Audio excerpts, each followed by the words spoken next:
Hi, I'm Jim Beagle, CEO of Grapery. We're here today in our Moondrops Vineyard near Bakersfield, California, and we're excited to share with you what we do different at Grapery. We grow the best tasting grapes in the world, and it's our passion.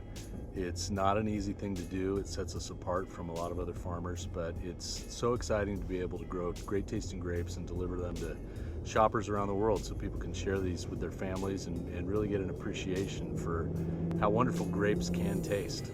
We're in our Moondrops vineyard here today. Moondrops are a unique variety with a long shape, and they taste absolutely delicious.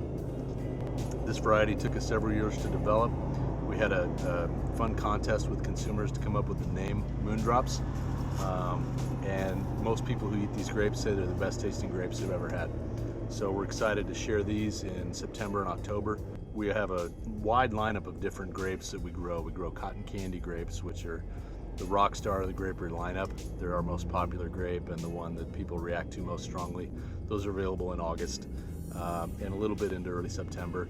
We have these Moondrops. We have teardrops, which are shaped like chili peppers, but we found out if we called them chili peppers, kids wouldn't touch them. They'd think they're spicy. We have our Flavor Promise grapes, which are available really throughout the season in different colors, and they're grapes that just taste really fantastic.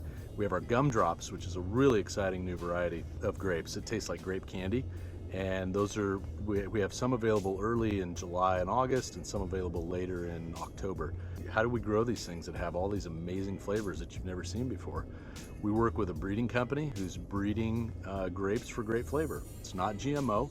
It's all traditional cross-pollination, where you cross one flower from one grape with another flower from another grapevine, and you see what you come up with. And we never really know what to expect with what comes out of that, but we've been fortunate enough to find some things like cotton candy grapes and gumdrop grapes for great flavors, and things like these Moondrops that have exciting shapes and they taste great. We search all around the world for unique grape varieties that are native to different places in the world that have some interesting characteristic, and then we breed them with other grapes to make them better and make them something people are going to want to buy in the stores. When we found the cotton candy grapes for the first time, we didn't even know they tasted like cotton candy. So they don't actually taste like cotton candy on the vine. It's only after we harvest them and get them cold in a refrigerated setting that the cotton candy flavor actually comes out. So it was a bit of an accident that we stumbled onto that.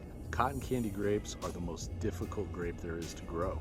Not all the bunches on these vines ripen at the same time, and with cotton candy it's really variable. They're all ripening at different times. Every one of these clusters of grapes is harvested by hand. So a worker has to evaluate every cluster and make a decision on whether or not to harvest it based on how ripe it is. And if you harvest a cluster of cotton candy grapes before it's ripe, it doesn't taste like cotton candy. We have to be very precise in how we work with people. We work with our crews of laborers in the fields to understand how the fruit ripens, how to identify the ripe fruit, the unripe fruit, and it's a whole new technique and thought process and strategy and system for how we harvest grapes to deliver to grocery stores, because flavor is the most important thing.